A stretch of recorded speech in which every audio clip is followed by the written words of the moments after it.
네, 문장 공부 마지막 이제 부속 성분에 대해서 좀 보겠습니다. 부속 성분이라고 하는 것은 어떤 걸 말하냐면 주성분의 내용을 꾸며주는 역할을 하는 문장 성분을 말하는데 부속 성분은 일반적으로 밑줄 문장에서 생략이 가능합니다.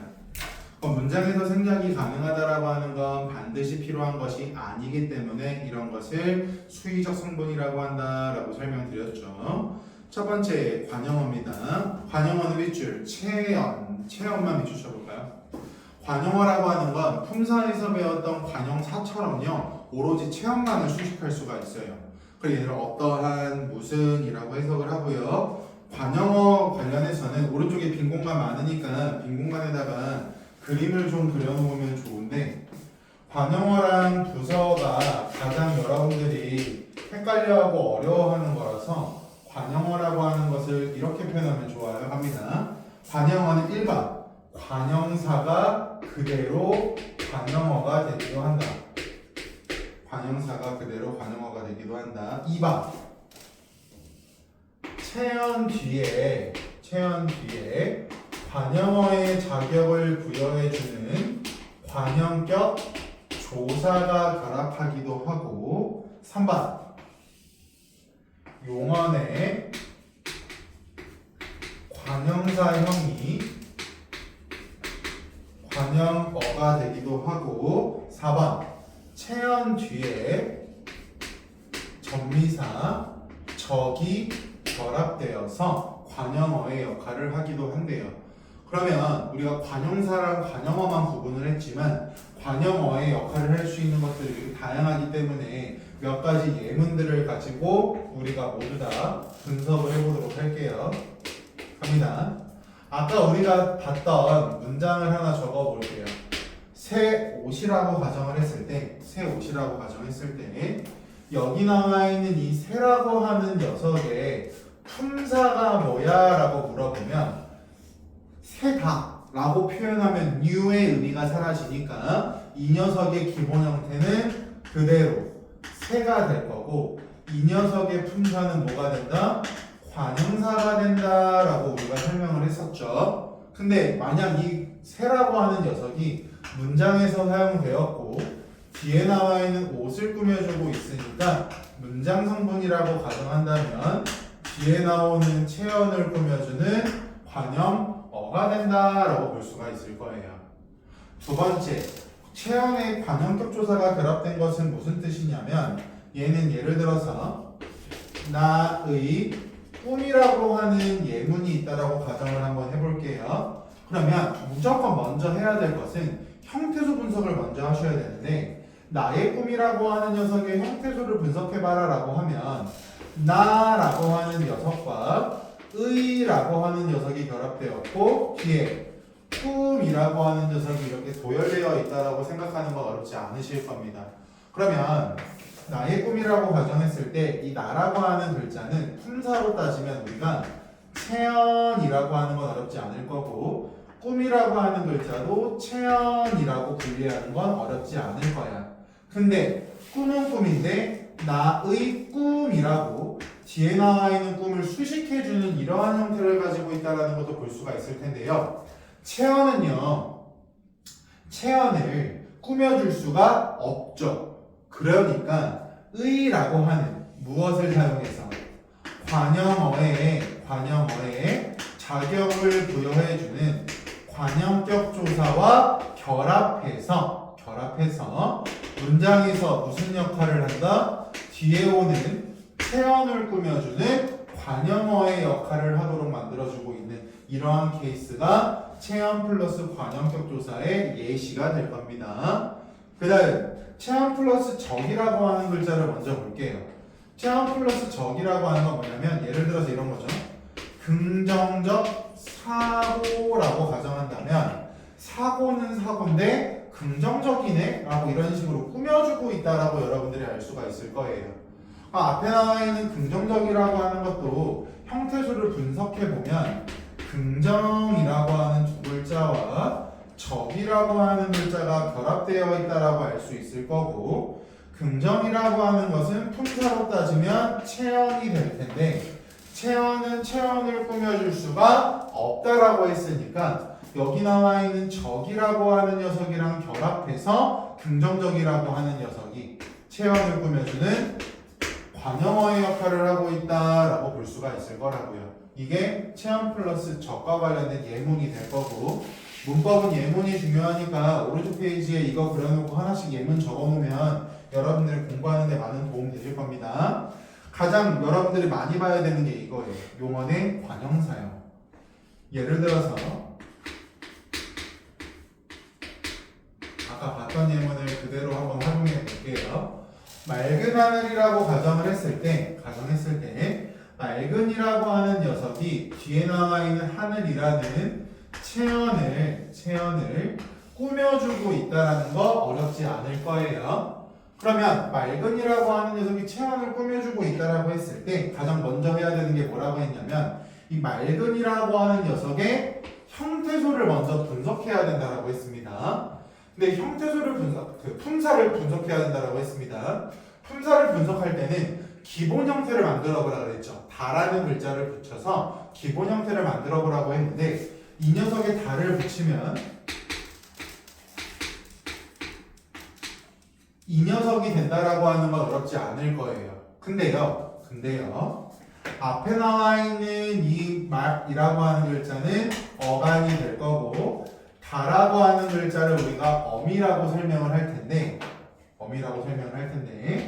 숨은 그림 찾기를 해보시면 다라고 하는 어말어미가 사라지고 이 은이라고 하는 녀석이 생겼다라고 하는 것을 여러분들이 눈으로 확인하실 수가 있을 거예요. 그럼 여기서 앞에 나와 있는 것은 그대로 적고 뒤에 나와 있는 은이라고 하는 녀석이 이렇게 결합되어 있다라고 분석을 한다면 앞에 나와 있는 녀석은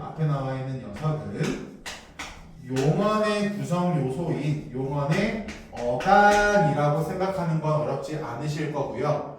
이 뒤에 나와 있는 은이라고 하는 녀석이 무엇인지를 생각해 보셔야 되는데 여기 나와 있는 은이라고 하는 녀석은 당연히 어간이 나오면 반드시 뒤에는 뭐가 나와야 된다라고 했으니까 어미가 나와야 된다라고 했으니까 어미라고 생각하는 건 어렵지 않으실 거예요. 근데요, 용언이라고 하는 녀석은요, 채언을 꾸며줄 수가 없다라고 알고 계신다면 이 용언을 마치 채언을 꾸며줄 수 있는 관형사처럼 형태를 바꿔준다라고 해서 이 은이라고 하는 녀석을 뭐라고 말하냐면 관형사형 어미라고 설명을 합니다.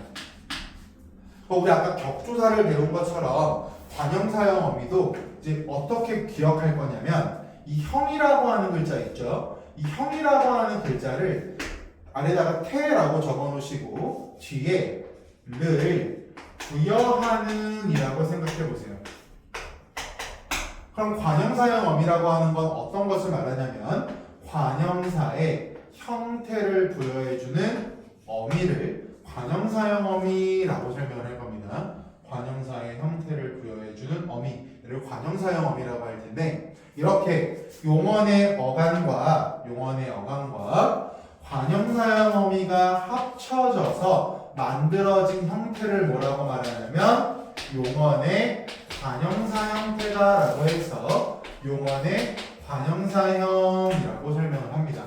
그래서 국어에서는 용언이라고 하는 녀석을 관형사처럼 바꿔주거나 부사처럼 바꿔주는 경우가 있어서 관형사형 어미라고 하는 개념을 관형사의 형태를 부여해주는 어미라고 알고 계시면 되고 얘는요 뒤에 문법 요소에 들어가면 굉장히 자주 나올 거라서 미리 알고 계시면 되는데 국어에 있는 관형사형 어미는 첫 번째 뭐가 있냐면 는 이라고 하는 관형사형 어미가 있고요. 두 번째 관형사형 어미는 던이라고 하는 녀석도 있고요. 세 번째 이런 것들이 이제 자주 나올 거야.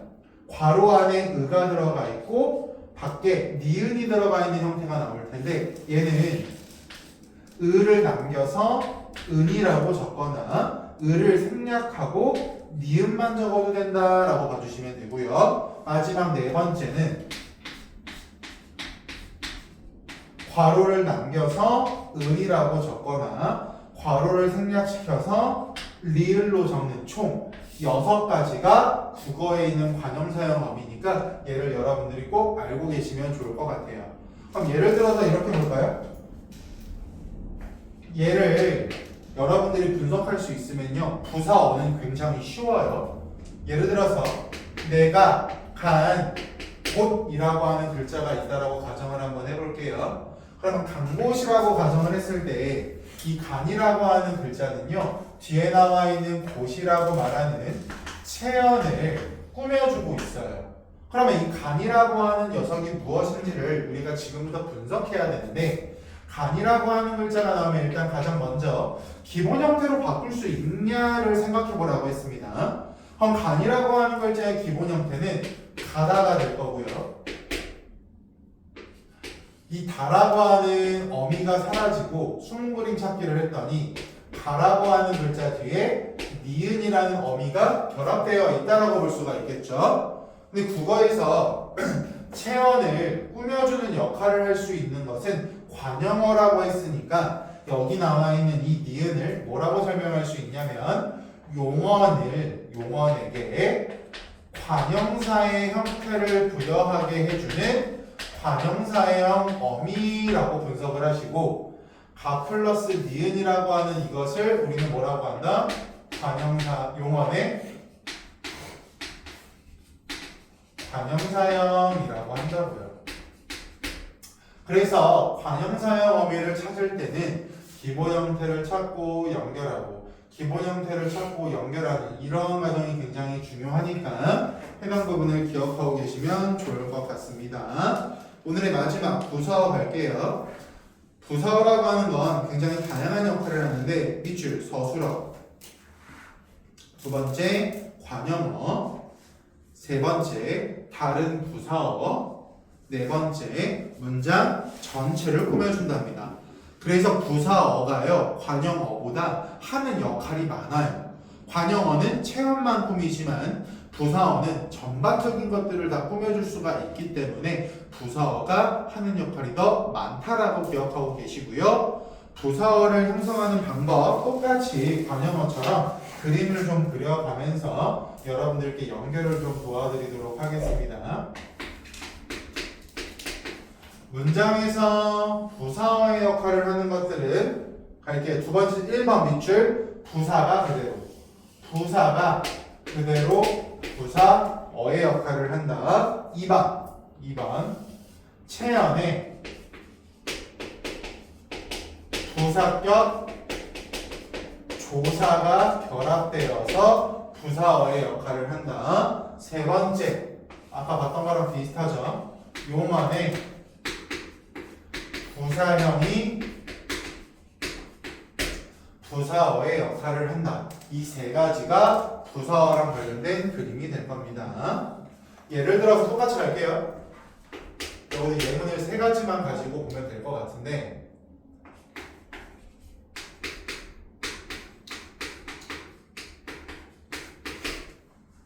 매우 빠르다라고 했을 때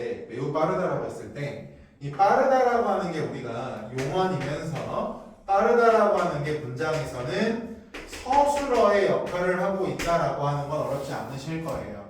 근데 빠르긴 빠른데 어떻게 빠르대요? 매우 빠르다라고 말하면서 앞에 있는 매우가 뒤에 오는 빠르다를 꾸며주고 있다라고 볼 수가 있겠죠. 그럼 일단 이 매우라고 하는 녀석의 품사가 뭔지를 먼저 생각해 보시면, 매우라고 하는 글자는요, 매우다라고 바꿀 수가 없으니까 매우라고 하는 녀석은 원래 모습이 그대로 매우였을 거라고. 그럼 얘는요, 항상 용언을 꾸며주는 뭐가 된다? 부사가 될 거고, 문장 성분이라고 가정했을 때는 서술어를 꾸며주니까 뭐라고 할 수 있다? 부사어라고 할 수 있을 거라고. 계속 반복되는 부분이니까 똑같이 가져가시고 두 번째 뵐게요.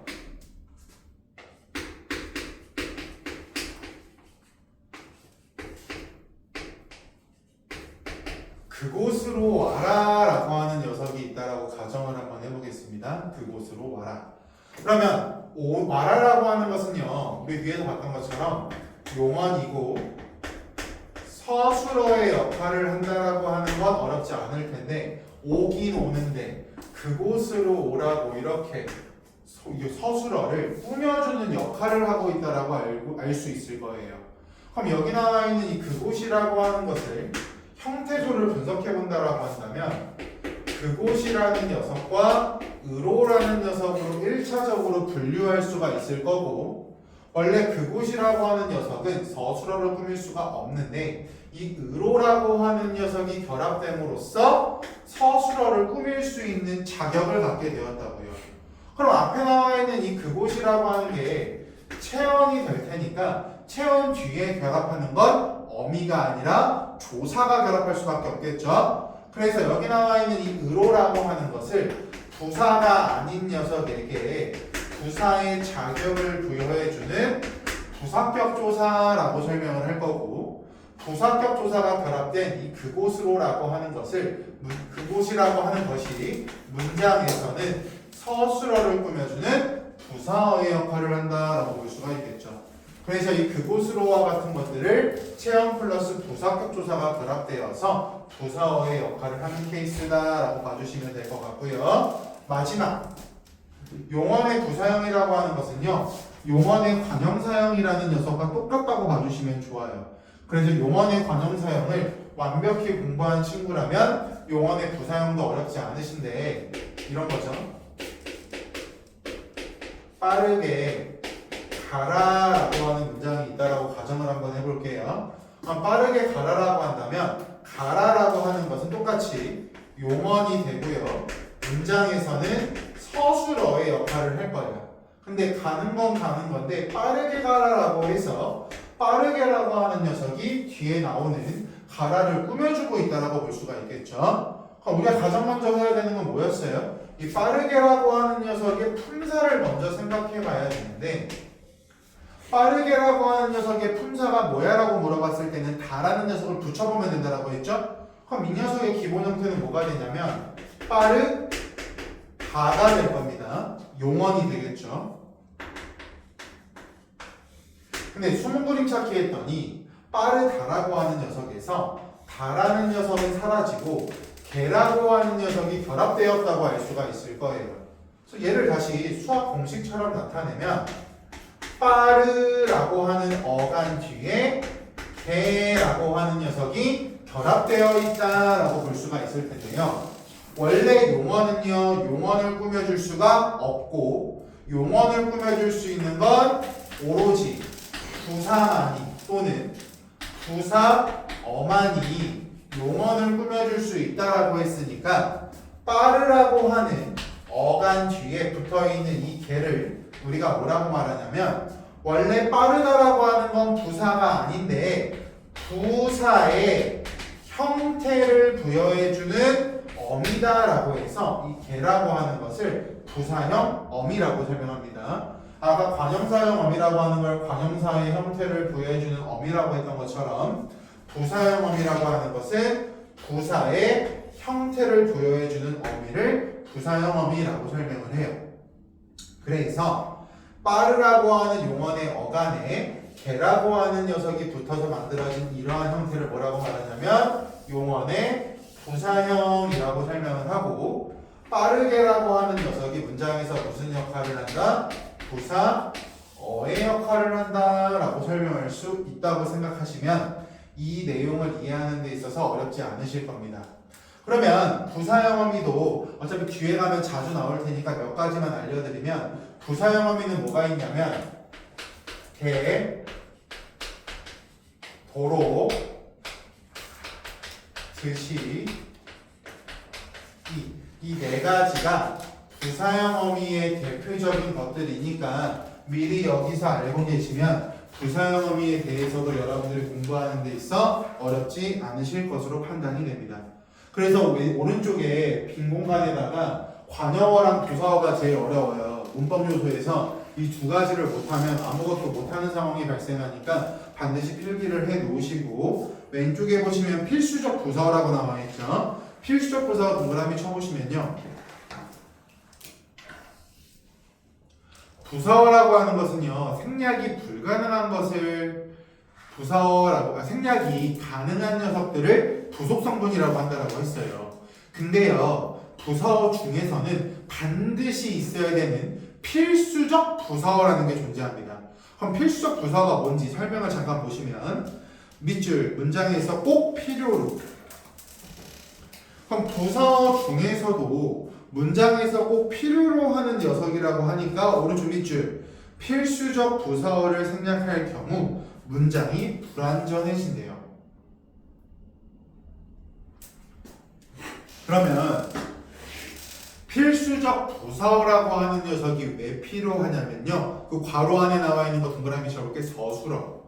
서술어에 따라서 부사어가 꼭 필요로 하는 경우가 있기 때문에 이러한 것을 필수적 부사어라고 설명을 하고, 필수적 부사어라고 하는 것은 서술어 자릿수와 연관된 거니까 아까 우리가 앞에서 배웠던 서술어 자릿수랑 연결지어 공부하시면 어렵지 않으실 거예요. 문법 요소에서는 뭐 필수적 부사어가 나올 수도 있고 안 나올 수도 있지만 문법 요소에서 관용어랑 부사어 중 되게 중요한 것은 방금 보여드렸던 이 동그라미들과 이 분석하는 과정이 굉장히 중요하니까 이 부분을 집중적으로 연습하시면 많은 도움이 되실 것으로 판단이 됩니다.